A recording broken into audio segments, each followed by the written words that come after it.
is Laura from LIVEVISIONZ.com, and I wanted to give you some information on Q&A Saturday.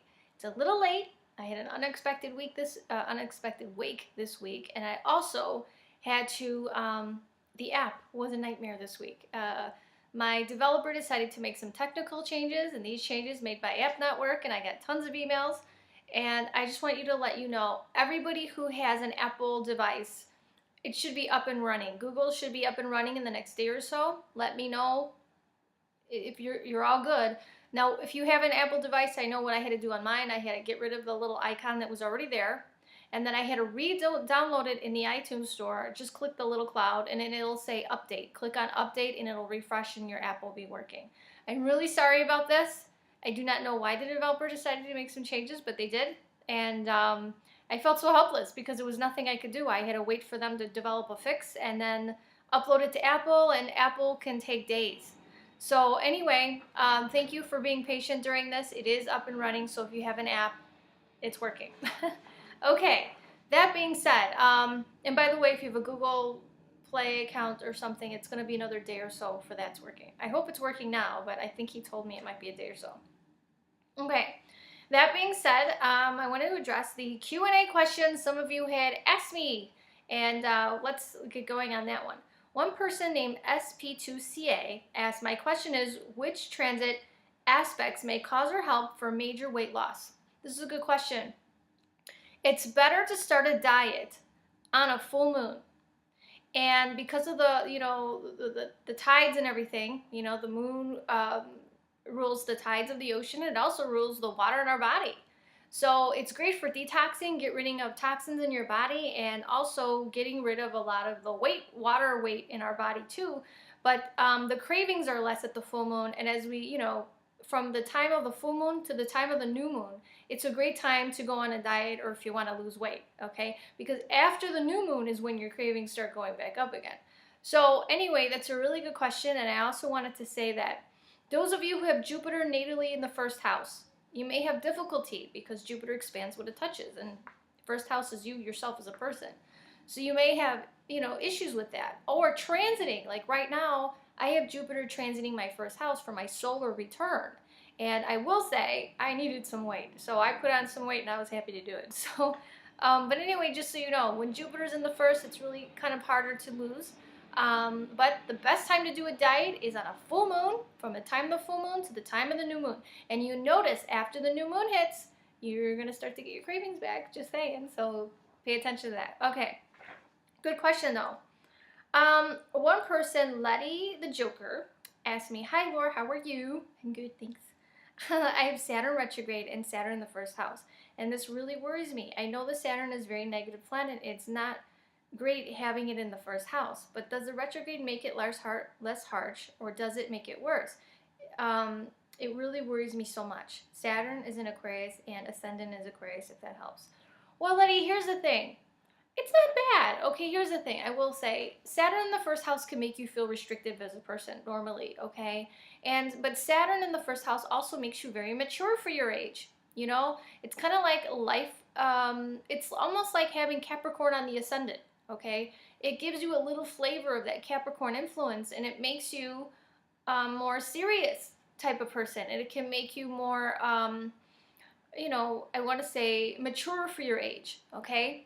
And they always say that when, you have whether it's on the ascendant or if you have Saturn in the first house, life gets better as you get older because you could feel burdened by responsibility at a very young age, okay? But when Saturn is retrograde, any planet retrograde, you're taking that energy inward, okay?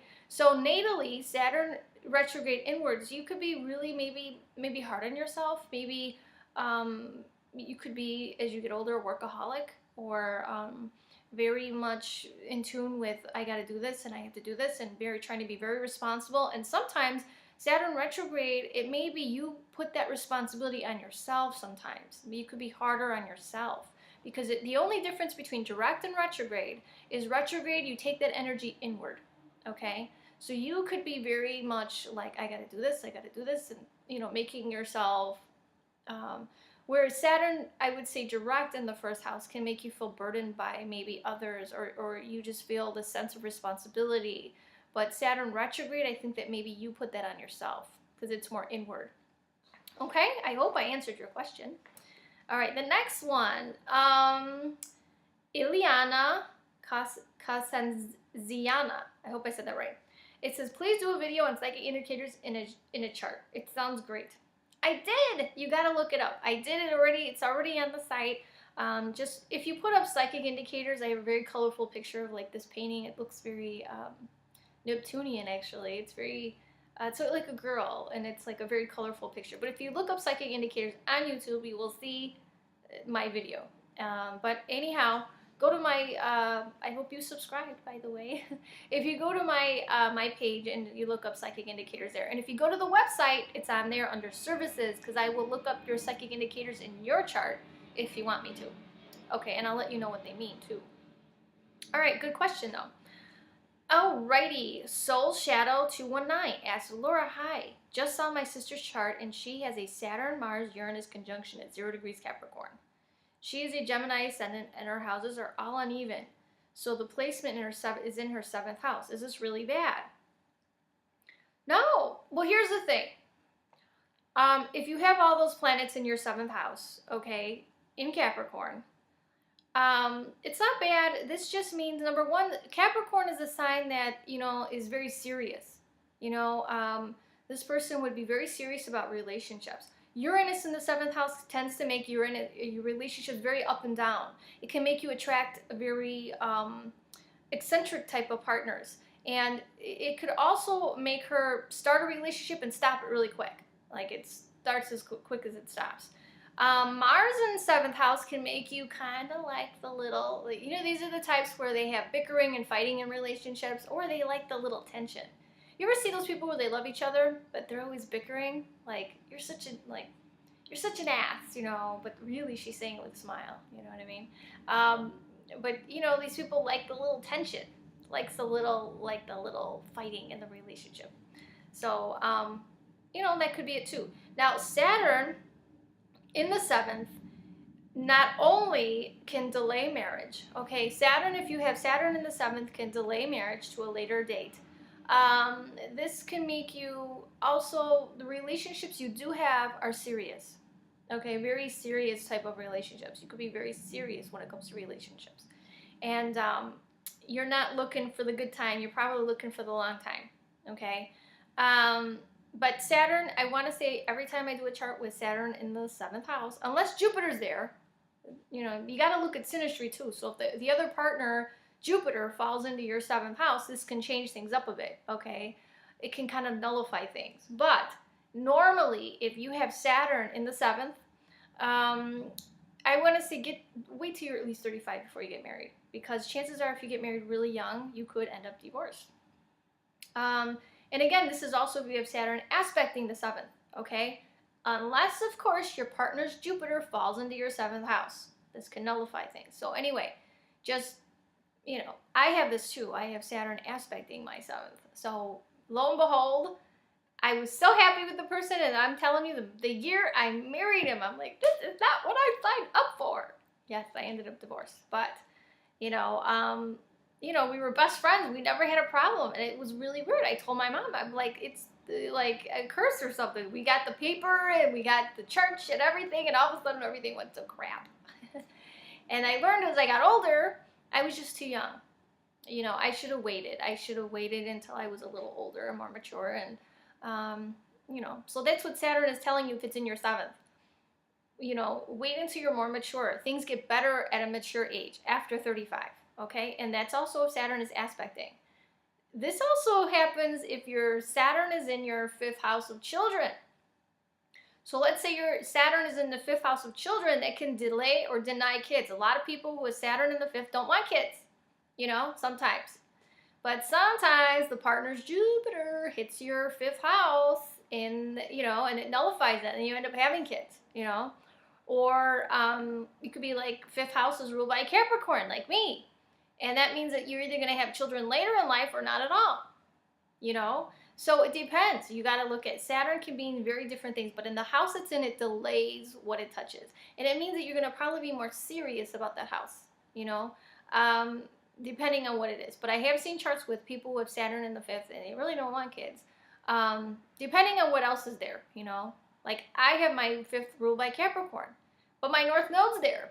So I do like kids, you know. But I've always had the attitude, if it happens, it's great. If not, then it's not meant to be, you know. But North Node in the 5th can also mean that wherever your North Node is your obsession. So if you notice, people who have their North Node in the 5th, they will really want to have a child and, you know, get pregnant, you know. But I have my North Node there, and it wasn't the case for me. I am, though, a decorating freak.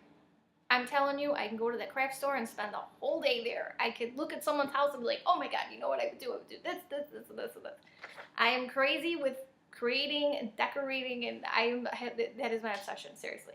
So if you have your North Node in your 7th, you could be obsessed with relationships, you know? And you may go through a lot of relationships too. Wherever your North Node is, it's tough to get there. It's kind of like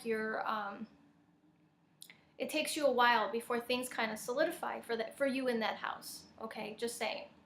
So keep that in mind. Anyway, I hope this was helpful. I know I went off on a tangent, but I hope it was helpful to some of you who have these placements. Okay. Alrighty. And then you came and said, see, this is also, no offense, why I don't do charts on YouTube or Facebook or any other unless I see the whole chart, because this happens all the time. This is a perfect example. Soul Shadow 219, you go, oh, I meant in her 7th house, but Capricorn is in her 8th sign. So did that not affect both houses? I don't know, because I'd have to see the chart. But to see how people do this all the time to me on YouTube or Facebook, they say, oh wait, I'm sorry, this was really in this house. So something that should have taken like 10 minutes turns into half an hour, 45 minutes. So this is why I just won't do readings online. If you want a reading, you have to book it. But I appreciate the question though, and I will answer the question. A sign could be in 2 houses. A sign could be in 3, you know, ruling a couple houses. It depends, you know. So if her Capricorn starts in her 7th and ends in her 8th, don't be worried about that. That means that she could be very serious about intimacy as well. Capricorn ruling the 8th, it means that maybe she takes intimacy very serious, you know.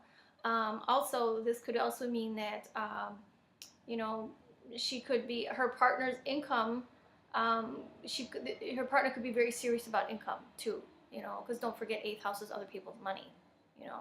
So, but yeah, it's not bad though. That's not bad. And it's not bad to have planets in the 7th or the 8th. And it's not bad to have no planets in a house.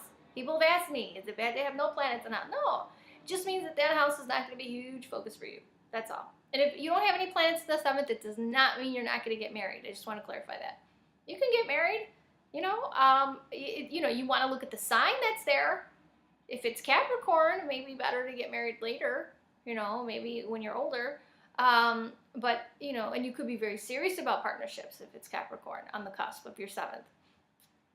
Like I said, it's just like having Saturn in the 7th. You will be very serious, and you're not looking for the good time, you're looking for the long time.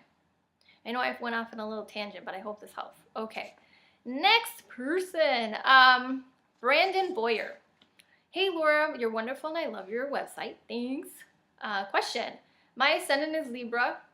Midhaven, MC is in Cancer, and then descendant is in Aries, and IC is Capricorn. I read that 4 angles in the cardinal points are the most powerful and tell more about the native than anything else. I believe I was born with the cardinal grand cross in my birth chart. What does this mean? Okay, and my progressed sun just entered Sagittarius in the past October 24 hours. What's more important is my progressed chart, my birth chart. Okay, here's the thing. Let's go with your first question. About the cardinal grand cross, okay? Everybody knows that a grand cross is when you have some squares in your chart followed by a couple oppositions, okay? Now, what does this mean? This means that this is showing difficulty in your chart. And I always say the more evolved people sometimes have difficult charts because they're more evolved, okay? So don't be like, oh crap, I got a stupid grand cross in my chart. You know, I always say, you know, you ever see people who have like grand trine and it's just awesome, that's all in their chart. Everything comes easy to them, okay? But sometimes people don't use that energy. It's almost like, I always say, if you don't use it, you lose it. So it's kind of like, let's say somebody has the potential to be brilliant, okay, in their chart. But there's no oppositions and there's no squares to push them and give them the drive to do that. So they may not succeed in to their full potential. You know, maybe they don't know about astrology. They don't know that they have this. But they had it all along. But it was like, you know, I find people sometimes when they have too many good aspects, they could be lazy. You know, they'll have a nice life, sure, but it'll be like they may not live to their full potential. You know, and doing what they possibly could do. So I always say, look at some of the positive aspects in your chart. Because my guess is okay, cardinal signs do what? Cardinal signs are the initiators of the zodiac. They get things going. You know, they get things started. So look at some of the good aspects you have in your chart and see where some of these squares and oppositions are pushing you. They're pushing you to do what? You know, get started, initiate something, you know. And this means that you're, you know, a cardinal sign. It means that you're not afraid to start something new, and that you may feel pushed like to do something new and get something initiated and started. Okay, so that being said, like I said, a lot of evolved people have difficult charts, and it doesn't mean that you know, your chart sucks or anything.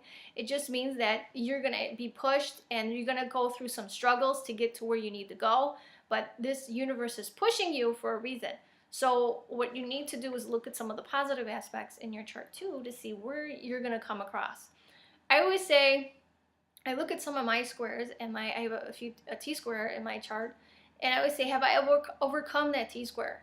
Am I beyond that at this point? Because whether, you know, one thing about squares and oppositions, some of the hurdles that you get through, you learn from, right? It makes you better, you know, better person for who you are. And I look at mine and I say, okay, have I learned from this? Have I come to the other side of that so I can move forward? And that's what you're doing with some of those squares and oppositions and stuff. But that is a good question. Now, your other question is about progress charts versus a natal chart. Well, here's the thing. A natal chart is your birth chart. It shows the blueprint of your life. When a transit hits the natal chart, okay, this activates those things to happen in your life, right? Okay. Well, a progress chart is like a year, they call it a year for a day. So each little thing in a progress chart, a line, represents, it's like a day, but it's that year for you, okay? So what people use progress charts for is timing. Like, what am I going to be going through this year? What is this year for me? They want to know about that, but you can also get this with transits as well. Learn about like what's happening when. And so it depends on what you're wanting it for and what you're looking up, but they're all useful tools, just so you know. So one is really not better than the other one, okay? Another good one is a solar return. You know, solar return is going to let you know what the year looks like for the next, you know, year for you and what you're going to be going through for that year, okay? And if you wanted a reading on the site, let me know. You could book that as well. And I also have solar return reports that are excellent too. But good question. All right. Okay, here's some questions I get randomly. I just thought I'd include. Regarding the USA and the war, what do I feel? I get this yes all the time. Okay, as an astrologer, they're like, what do you think about the war? You think we're going to go to war? What do you think? So I did a blog. If you go to the blog page on the website, okay, I ran a United States natal report to see, you know, you could see I have a big chart there of the United States. So if you don't know what the United States chart looks like, it's right there. And I also ran a transit report, which is like a future forecast report for the year. It's very long. It's like 200 pages. But you can go through day to day and see what our country's going through. Now, my computer does not know it's not a person. So it assumes that when it talks about relationships, it's talking about relationship to other countries. It's not, when it talks about marriage, it doesn't mean, you know, marriage. It means, you know, the relationship to the world. Okay, just so you know. So you kind of, when you read it, you have to put in context that this is meant to be for a person, because my software doesn't know if it's a person or a country, you know. But it's really interesting to look at. And so you can look at the transits coming up for the year, okay? And again, you just click on the button, the whole report pops up. It's really quite interesting. And there's two reports. One is a NATO report for the United States, which is very short. It's like 20 pages or something. And then the other one is the future forecast report, which is from now until next year, which is quite amazing. But my opinion from what I looked at, I also on my Facebook page ran a transit chart between the United States and the current transits for September 1st and where we were at that time. And from what I look at, yeah, I think we are going to war. And I also think the taxpayers are going to pay for it because Jupiter will be heading into, very soon, into the 8th house. Okay? So Jupiter goes to the 8th house, taxes go up, right? And I also feel like we're going to be getting help from other countries. So, you know, I just feel like, yeah, this unfortunately is going to happen and we're going to be paying for it as taxpayers, and I think taxes are going to go up, unfortunately. So yeah, because it was funny, we were all talking. You guys, if you're not in the Facebook fan page on Facebook, on Live Vision's fan page, you need to, because we get into little conversations like this and it's quite interesting, you know. I put the page up and I think one person said to me, she's like, isn't this mean that, you know, our taxes are going to go up in the next couple? I'm like, oh my God, I didn't even see that. Yes. Oh, it sucks, you know? So we're all like talking. It's really nice, you know? So anyway, just thought I'd mention that. What else? Oh, here it is. Here's another question somebody asked. What is the ascendant sign and why is it important? Okay. The ascendant sign is so important because it represents 80% of your chart, whether you know it or not. Because any aspects to it, where it is, you know, it shows where the transits are going to be for the rest of your chart. It really is so important, okay? So, that being said, if you go to my website, go to the birth time calculator, you can find there's an ascendant calculator there too if you don't know your ascendant sign. I always tell people when you look at my monthly forecast, look to your ascendant sign first because it's going to probably be more accurate. Because what happens is when we as astrologers do the transits, they're based on your ascendant sign, to be honest. And, you know, which is why we always say look at your ascendant sign first, then your moon, and then your sun, okay? But your ascendant really is the mask you wear to the world. It's what people notice when they first meet you, okay? And your sun sign is who you are at a soul level. So when people really get to know you, they see your sun sign. And people, when they see your emotional or how you think and feel, they see your moon. And I'll even elaborate on that. Your sun in your chart not only talks about you at a soul level, okay, but it talks about your father. I can look at a chart and tell what kind of relationship you had with your father based on your sun sign. Or if your father was even in your life. If I see Saturn close to the sun there, chances are dad may not have been around. Or if it's in the 12th house too. So, you know, little things like that we look at. Sun in a woman's chart can show you the future husband. You know, so we look at a little bit different angle for that as well. Now, the moon not only shows your emotions, whether you're male or female, and how you deal with them, and how you think too, but the moon also can show you about the mother, whether you're male or female. It talks about your mom. And also, the moon can show you about the marital partner if you're a man. So when I look at a man's chart, I look at the moon and say, oh, okay, well, your marital partner may have this quality or that quality. I can tell a lot about that. Also, Saturn also represents the father in Western astrology. So Saturn can give me also a little bit extra information on your father, okay? So that is that. Anyway, just wanted to give you that information. So next question. Let me put some light on here. Okay. Next question is, okay, I did the ascendant and the sun sign. Got that. What is your moon sign? I did that. What is Juno? Here we go. Juno is an asteroid in the zodiac that talks about your future spouse. And if you go to the study pages on the website, I have Juno and the signs and what they mean and all this, and the Juno and the signs and the houses. And I also have different asteroids, what they mean to other asteroids.